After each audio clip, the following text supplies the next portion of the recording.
আসসালামু আলাইকুম প্রিয় ভাই ও বন্ধুগণ। পিতামাতার সাথে অবাধ্যতা অমার্জনীয় অপরাধ।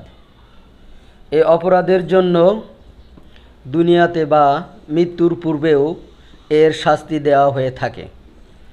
মহানবী হজরত মুহাম্মদ সাল্লাল্লাহু আলাইহি সাল্লাম বলেছেন, আল্লাহ তার ইচ্ছা অনুযায়ী সব গুনাহ একদিন ক্ষমা করে দিবেন, শুধুমাত্র পিতামাতার সাথে অবাধ্যতার অপরাধ ছাড়া।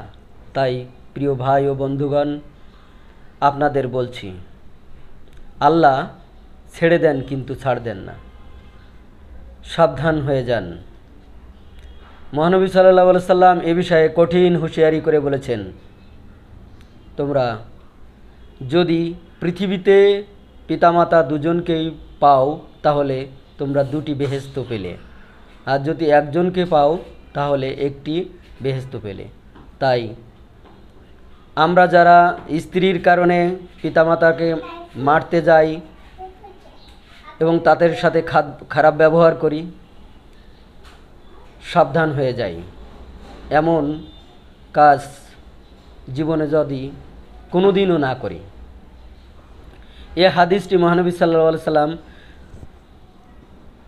অনেক জায়গায় উল্লেখ করেছেন। তার মধ্যে ইবনে মাজাহ 4211 নম্বর হাদিসে উল্লেখ আছে।